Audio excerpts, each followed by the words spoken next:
यह एक ऐसी दुनिया है जहाँ पैसों की कोई वैल्यू नहीं, यहाँ टाइम ही सब कुछ है। यहाँ अगर आपको कोई चीज खरीदनी है तो आपको उस चीज के बदले अपनी जिंदगी का कुछ टाइम देना पड़ेगा, तब जाकर आप उस चीज को खरीद पाएंगे। लेकिन इस दुनिया में एक अच्छी जिंदगी गुजारने के लिए आपके पास टाइम का होना भी जरूरी है, क्योंकि यहाँ जब किसी इंसान की एज 25 साल तक पहुंच जाती है तो उस इंसान के हाथ पर 1 साल का टाइम स्टार्ट हो जाता है। जिस पल काउंटडाउन 0 हुआ उसी पल वह इंसान खत्म। अमीरों के पास इतना टाइम था कि वह 1000 साल की जिंदगी भी जी सकते थे। अमीरों ने खुद के लिए एक अलग दुनिया बना ली थी जहां वो लोग एक सुकून भरी जिंदगी गुजार रहे थे, लेकिन वहीं दूसरी तरफ गेटो सिटी में रहने वाले गरीब लोग दिन रात मेहनत करके खुद के लिए टाइम कमाते थे, नहीं तो उनकी जिंदगी खत्म हो जाएगी। इन्हीं गरीबों की बस्ती में विल नाम का एक लड़का रहता था जिसकी घड़ी में सिर्फ 23 घंटे ही बचे थे। विल अपनी मॉम के साथ रहता था। अब क्योंकि 25 साल के बाद उम्र रुक जाती है, इसीलिए उसकी माँ 50 साल की होकर भी बहुत जवान दिख रही थी। आज विल की माँ का 50वां जन्मदिन था। विल अपनी मॉम का बर्थडे सेलिब्रेट करने के लिए पिछली रात ओवर टाइम करके एक शैंपेन की बोतल लाया था। यह देखकर विल की मॉम बहुत खुश हो जाती है और वो विल से कहती है कि मैं अपने पोतों को देखना चाहती हूँ, तुम किसी लड़की को डेट क्यों नहीं करते? जिस पर विल जवाब देता है कि इन सब चीजों के लिए टाइम किसके पास है। विल की मॉम ने उससे कहा कि इलेक्ट्रिसिटी बिल और बैंक से लिया हुआ लोन कल की डेट तक मुझे क्लियर करना होगा, नहीं तो हमें फाइन पड़ सकता है। इसीलिए अब मैं जा रही हूँ और कल रात तक सभी बिल्स और बैंक के लोन्स जमा करवा कर वापस आऊंगी। उसने कहा कि मेरे पास सिर्फ 3 दिन का टाइम है। इलेक्ट्रिसिटी बिल और बैंक का लोन चुकाने में मेरे पास लगभग सारा टाइम खर्च हो जाएगा, इसीलिए कल शाम को तुम जरूर बस स्टॉप पर मेरा इंतजार करना, ताकि मेरा सारा टाइम खत्म होने से पहले मैं तुमसे कुछ टाइम ले सकूं। इस पर विल ने कहा ठीक है, मैं टाइम पर पहुंच जाऊंगा। जाने से पहले विल की माँ विल के हाथ को छूकर उसकी बॉडी में 30 मिनट ट्रांसफर करती है ताकि विल अच्छा नाश्ता खरीद कर खा सके। इसके बाद दोनों अपने अपने काम पर निकल गए। रास्ते में विल के पास एक छोटी बच्ची आती है। वो विल को एक कैप्सूल देकर विल से उसका थोड़ा सा टाइम मांगती है। विल मुस्कुराते हुए उस छोटी बच्ची को कैप्सूल में अपनी जिंदगी का 5 मिनट का टाइम दे देता है और वह चली जाती है। यहाँ हमें पता चलता है कि यह लोग अपने टाइम को एक कैप्सूल में स्टोर भी कर सकते हैं, जिससे यह लोग कभी भी यूज और ट्रांसफर कर सकते हैं। इसके बाद विल काम के लिए फैक्ट्री पहुंच जाता है। काम शुरू करने से पहले वह कॉफी लेने जाता है, लेकिन वहां वह देखता है कि हर एक चीज का दाम डबल हो गया है। जहां पहले कॉफी 2 मिनट की मिलती थी, अब उसका प्राइस डबल होकर 4 मिनट हो चुका है। यहाँ पर कभी भी किसी चीज का भी दाम बढ़ा दिया जाता है बिना किसी अनाउंसमेंट के। ये बात विल को बहुत बुरी लगती है। मजबूरी में विल ने भी कॉफी के लिए अपनी जिंदगी के 4 मिनट पे किए और काम पर लग गया। दिन भर के काम के बाद रात के वक्त विल अपने दोस्त के साथ एक बार में जाता है। विल का दोस्त एक नंबर का शराबी था। वह हर वक्त शराब के नशे में टली रहता। विल का दोस्त विल को इशारे में बताता है कि वह आदमी सबको फ्री में दारू पिला रहा है और उसके पास बहुत ज्यादा टाइम है। ये सुनकर विल ने जब उस आदमी की तरफ देखा तो उसे चारों तरफ से लड़कियों ने घेरा हुआ था। विल की जब उस आदमी की घड़ी पर नजर गई तो उस आदमी के पास 116 साल का टाइम था। ये देखकर विल समझ जाता है कि यह आदमी ग्रीनिच सिटी से है, क्योंकि गेटो सिटी में लोगों के पास ज्यादा से ज्यादा 2 दिन का टाइम होता है। विल उस आदमी के पास आया और उसे वार्न करने लगा कि यहाँ पर तुम्हें नहीं होना चाहिए था। यहाँ चोरों का खतरा है, ये लोग तुम्हें मारकर तुम्हारा टाइम चुरा लेंगे, इसलिए जल्दी से यहाँ से निकल जाओ। लेकिन वो आदमी विल की बातों को सीरियस नहीं लेता और उसे इग्नोर करके ड्रिंक करने लग जाता है। तभी उस बार में फोर्टिस नाम का एक गैंगस्टर अपने ग्रुप के साथ आया, जिसे देखकर सारे लोग बाहर निकल भागे। दरअसल यह शहर के सबसे बड़े गुंडे हैं जो लोगों से जबरदस्ती टाइम चुराते हैं। विल का दोस्त विल को पकड़कर ले जाने लगा, लेकिन विल ने जाने से इनकार कर दिया और वहां एक कोने में छिपकर सब कुछ देखने लगा। फोर्टिस उस अमीर आदमी से उसका सारा टाइम लूटने आया था। फोर्टिस उस अमीर आदमी को चैलेंज करता है कि चलो पंजा लड़ाते हैं और जो हारेगा वह अपना सारा टाइम जीतने वाले को दे देगा। ये टाइम फाइट आर्म रेसलिंग की तरह थी, जिसमें 2 लोगों को एक दूसरे की कलाई पकड़नी होती थी। जिस भी इंसान की कलाई नीचे होती थी उसका टाइम घटने लगता था और वो टाइम उस आदमी के हाथ में ट्रांसफर होने लगता था जिसकी कलाई ऊपर होती थी। इस तरह जीतने वाला इंसान सारा टाइम उस दूसरे आदमी से अपनी बॉडी में स्टोर करके उसे मार देता।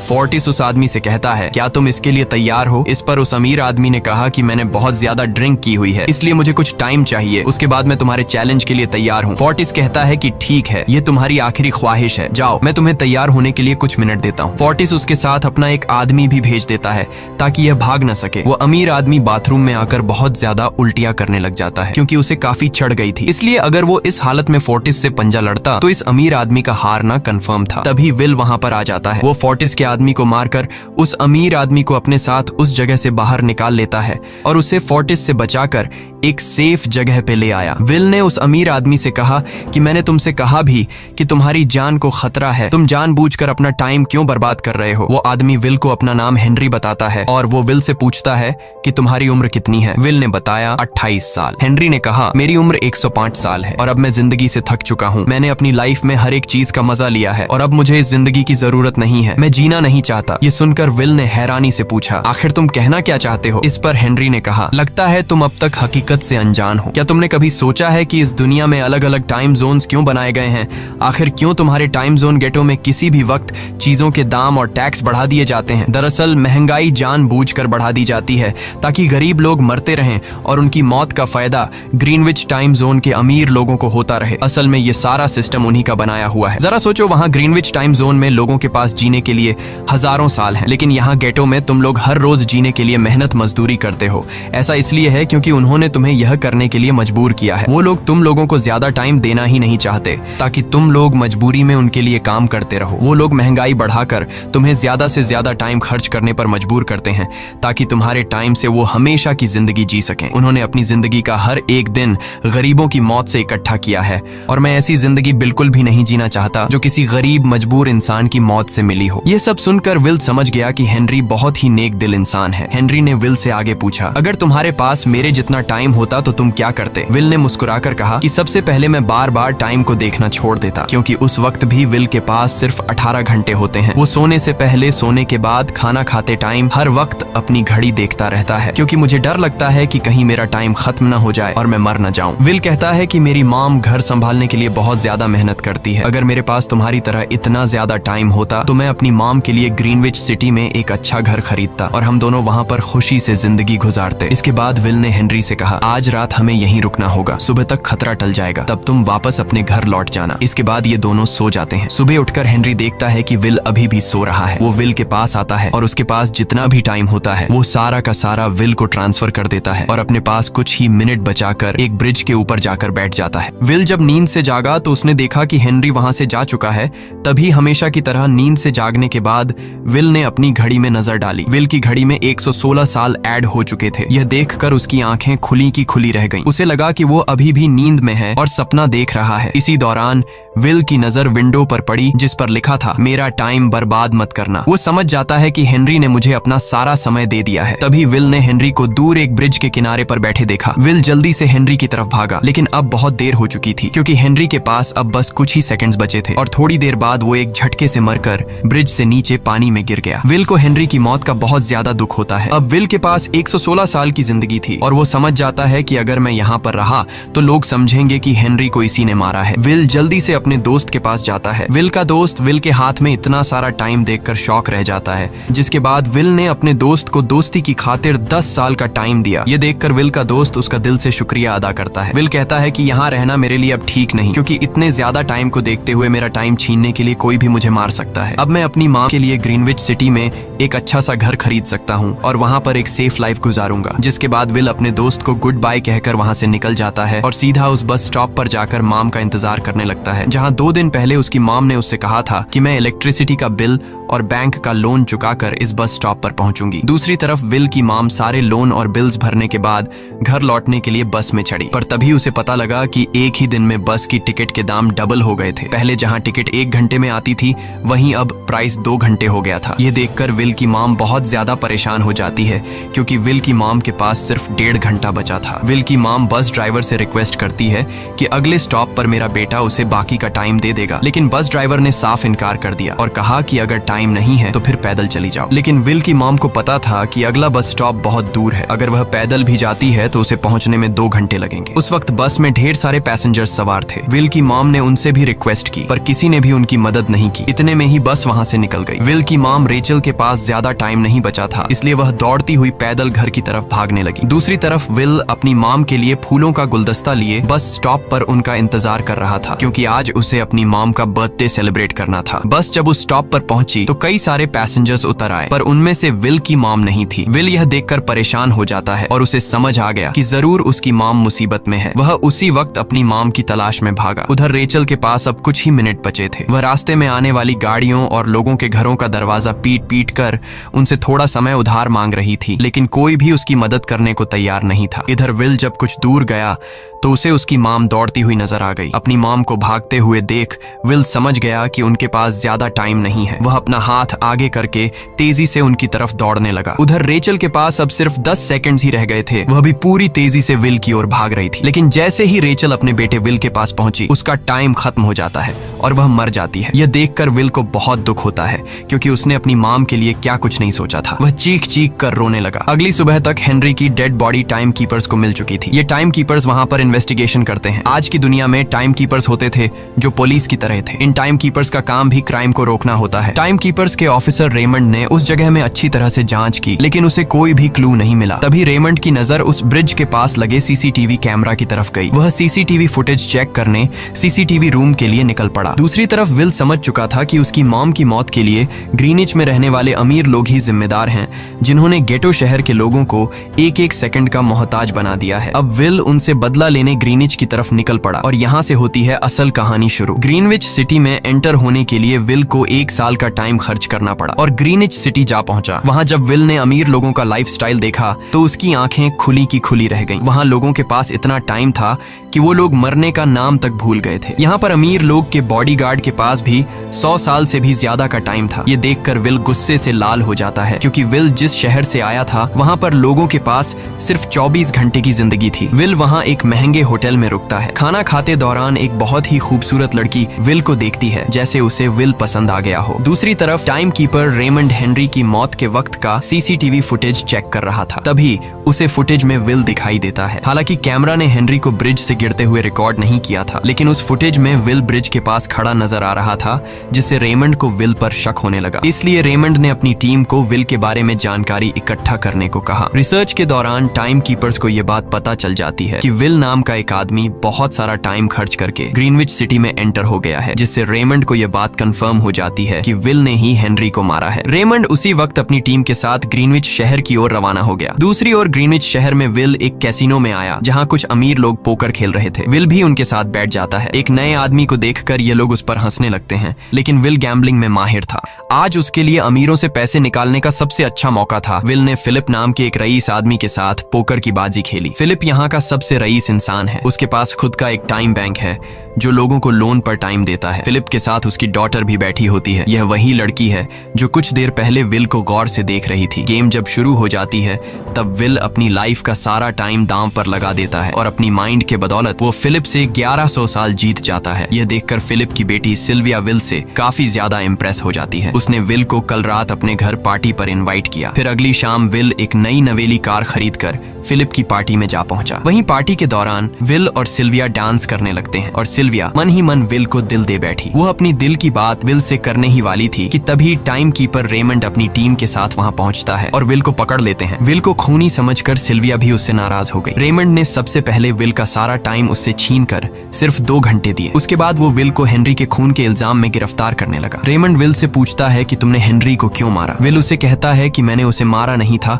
बल्कि वो खुद जीना नहीं चाहता था, इसलिए उसने मुझे 116 साल दिए और बाद में उसने खुद की जान ली। लेकिन रेमंड विल की बात पर यकीन नहीं करता। विल समझ जाता है कि रेमंड मुझे हेनरी के झूठे केस में फंसाकर उम्र भर कैद के लिए मुझे जेल में डाल देगा, इसलिए वह मौका देखते ही रेमंड के आदमियों को मारकर खुद को आजाद कर लेता है और उनकी बंदूक लेकर सिल्विया को बंदी बना लिया। सिल्विया को ढाल बनाकर विल उसे साथ लेकर भाग निकला और रेमंड और उसके आदमियों को चकमा देता हुआ वापस गेटो शहर आ पहुंचा। इस दौरान विल के पास टाइम काफी कम बचा था। उसने सिल्विया से कुछ टाइम उधार मांगा, लेकिन सिल्विया ने उसे 1 सेकंड भी देने से इनकार कर दिया, क्योंकि वह भी उसे हेनरी का खूनी समझ रही थी। इसलिए वो और तेजी से गेटो शहर की तरफ कार दौड़ाता है ताकि वहां पहुंचकर किसी से टाइम उधार ले सके। जल्दबाजी में उसका ध्यान आगे सड़क पर बिछी कंटीली तारों पर नहीं पड़ता, जिससे टकराते ही विल की कार ब्रिज से नीचे गिर जाती है। इस एक्सीडेंट में विल और सिल्विया बेहोश हो गए। असल में रास्ते में वह कांटे फोर्टिस और उसकी गैंग ने बिछाए थे। फोर्टिस ने देखा कि सिल्विया के पास 10 साल का टाइम था। वो सिल्विया का सारा टाइम चुरा कर वहां से निकल जाते हैं। इतने में ही विल और सिल्विया को होश आया। सिल्विया ने जब अपने हाथ की तरफ देखा तो वो परेशान हुई क्योंकि उसके पास सिर्फ 30 मिनट ही बचे थे और विल के पास भी कुछ मिनट ही बचे थे, पर फिर भी उसने सिल्विया को अपने कुछ मिनट दिए जिससे इन दोनों का टाइम बराबर हो गया। इसके बाद विल सिल्विया को लेकर जल्दी से अपने दोस्त के घर जाता है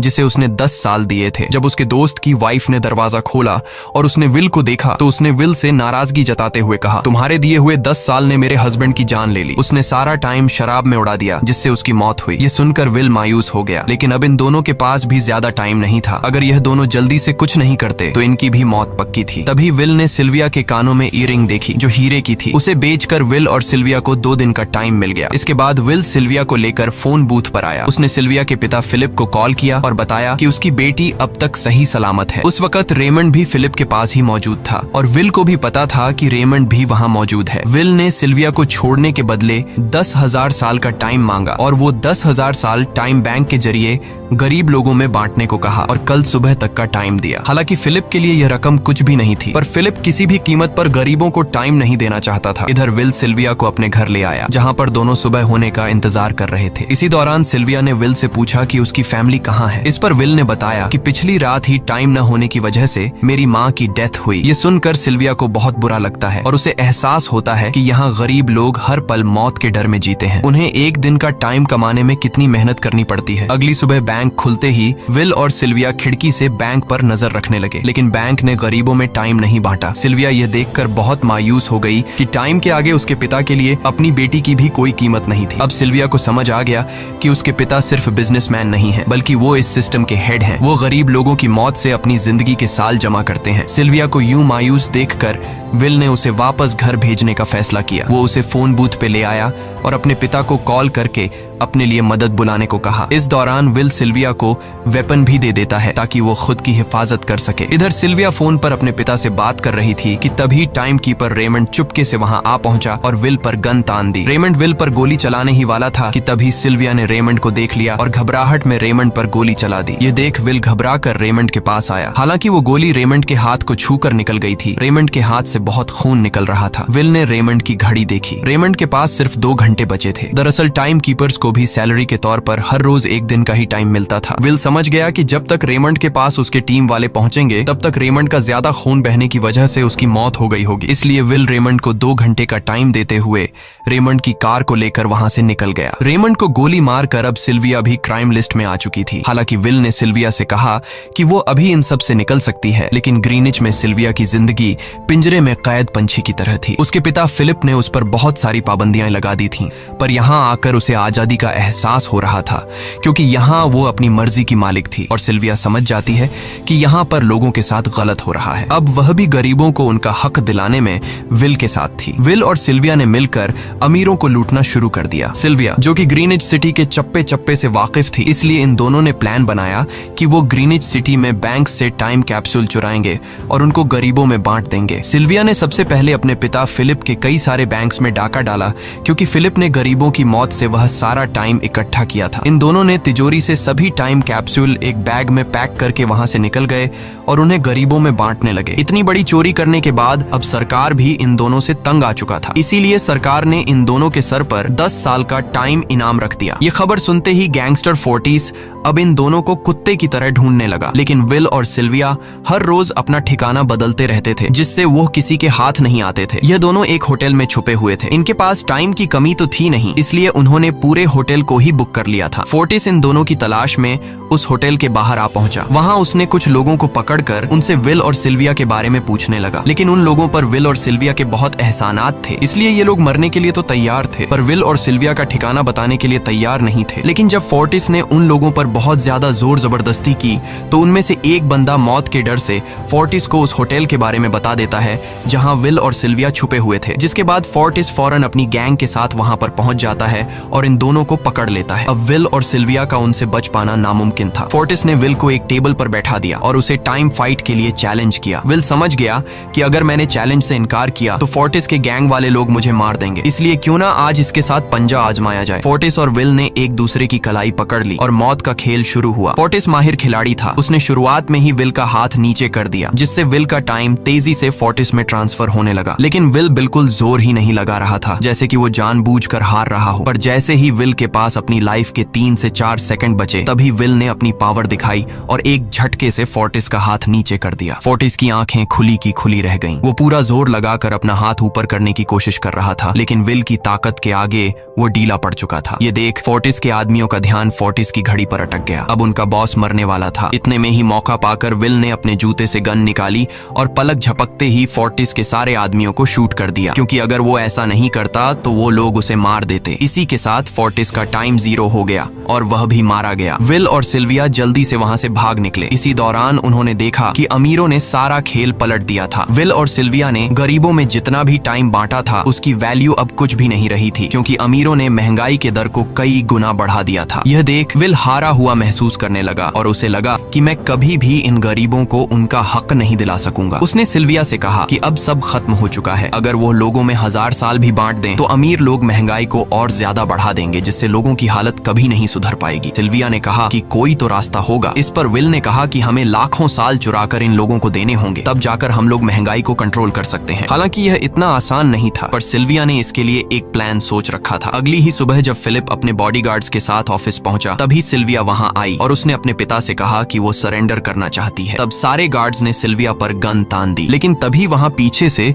गार्ड के बेस में छिपा विल वहां आ पहुंचा। उसने फिलिप के सर पर गन रखी और उसके जरिए लॉकर का दरवाजा खुलवाया। विल और सिल्विया ने फिलिप के लॉकर से एक टाइम कैप्सूल चुरा लिया, जिसमें 10 लाख साल का टाइम मौजूद था। इस टाइम कैप्सूल का एक साल गरीबों की ही मौत से आया था। विल और सिल्विया वह टाइम कैप्सूल लेकर भाग जाते हैं। इधर रेमंड को जब यह बात पता चली तो वह फौरन विल और सिल्विया के पीछे लग गया। जब रेमंड ने अपने हाथ पर घड़ी को देखा तो उसके पास 1 घंटे से भी कम टाइम बचा हुआ था। वह हेडक्वार्टर कॉल करके कहता है कि मुझे मेरी सैलरी कैप्सूल में भेज दो, मेरे पास टाइम कम है। लेकिन इससे पहले कि वह अपनी बॉडी में कैप्सूल से टाइम ट्रांसफर कर पाता, उसे विल की कार दिख जाती है और वह कैप्सूल से अपनी बॉडी में बिना टाइम ट्रांसफर किए उनके पीछे लग जाता है, क्योंकि अगर वो 10 लाख साल गरीबों को मिल जाते तो गेटो टाइम जोन का हर एक इंसान अमर हो जाता और अमीरों का बनाया पूरा सिस्टम तहस नहस हो जाता। रेमंड ने विल और सिल्विया को पकड़ने के लिए अपनी पूरी जी जान लगा दी, लेकिन वो उन्हें रोक नहीं पाया। विल और सिल्विया रेमंड को चकमा देकर गेटो शहर आ गए और वह टाइम कैप्सूल एक बच्ची के हाथों में सौंप दिया। उन्हें पता था कि रेमंड सीधा हमारे पीछे गीटो शहर पहुंचेगा, इसलिए उन्होंने इस जगह को छोड़कर एक सुनसान जगह पर चले गए। उधर उन्होंने गीटो शहर के लोगों में लाखों साल बांटकर उन्हें अमर कर दिया था, लेकिन खुद इन दोनों के पास बहुत ही कम टाइम बच जाता है। बदकिस्मती से उसी पल रेमंड ने उन्हें पकड़ लिया। रेमंड ने विल को धमकी देते हुए कहा, अगर तुम्हें अपनी जान प्यारी है तो चुराया हुआ सारा टाइम वापस कर दो। तब विल ने उसे अपनी घड़ी का समय दिखाया। विल और सिल्विया के पास कुछ ही मिनट बचे थे। विल ने रेमंड से कहा, कहीं तुम भूल तो नहीं गए? याद है जब तुम मरने वाले थे तो मैंने तुम्हें कुछ टाइम उधार दिया था, टाइम तो तुम्हें मुझे वापस करना चाहिए। यह सुनकर रेमंड को याद आया कि विल और सिल्विया को पकड़ने की जल्दी में उसने अपने टाइम पर ध्यान ही नहीं दिया। जब उसने अपनी घड़ी पर नजर डाली तो उसके पास सिर्फ 5 सेकंड ही बचे थे, जो देखते ही देखते 0 हो गए और रेमंड मारा गया। विल और सिल्विया रेमंड से तो बच गए थे, पर इन दोनों के पास भी अब सिर्फ एक मिनट ही बचा था। ऊपर से उस सुनसान इलाके में उनकी मदद करने वाला भी अब कोई नहीं था। उन्हें अपनी मौत साफ नजर आ रही थी। इन दोनों ने मायूस होकर एक दूसरे को गले लगाया और तभी विल को रेमंड की कार नजर आई। विल फौरन कार की तरफ भागा और वहां पहुंचकर उसने रेमंड की सैलरी का टाइम अपनी घड़ी में ट्रांसफर कर दिया। इसके बाद वह सिल्विया को भी टाइम देने उसकी ओर भागने लगा। सिल्विया भी तेजी से विल की ओर दौड़ रही थी। सिल्विया के पास कुछ ही सेकंड्स बचे हुए थे। यह बिल्कुल उसी तरह का पल था जिस तरह से विल ने अपनी मॉम को खोया था। विल ने अपनी मॉम को तो खो दिया था, पर सिल्विया को नहीं खोना चाहता था। विल सिल्विया के बिल्कुल करीब ही था, पर तभी सिल्विया विल की बाहों में गिर पड़ी। लकीली विल ने सही वक्त पर सिल्विया का हाथ थाम लिया था, जिससे उसकी जान बच गई। विल और सिल्विया की बदौलत अब डेटन शहर के सारे लोग अमर हो चुके थे। अब उन्हें 1-1 घंटे कमाने के लिए फैक्ट्रीज में काम करने की जरूरत नहीं थी। वह सभी अपने सपनों को पूरा करने ग्रीनिच शहर की ओर निकल पड़े, जिससे अमीरों का बनाया सारा सिस्टम फेल हो गया। वहीं इसी के साथ यह कहानी खत्म हो जाती है। अगर आपको वीडियो अच्छी लगी हो तो हमारे चैनल को सब्सक्राइब और वीडियो को लाइक जरूर कीजिएगा।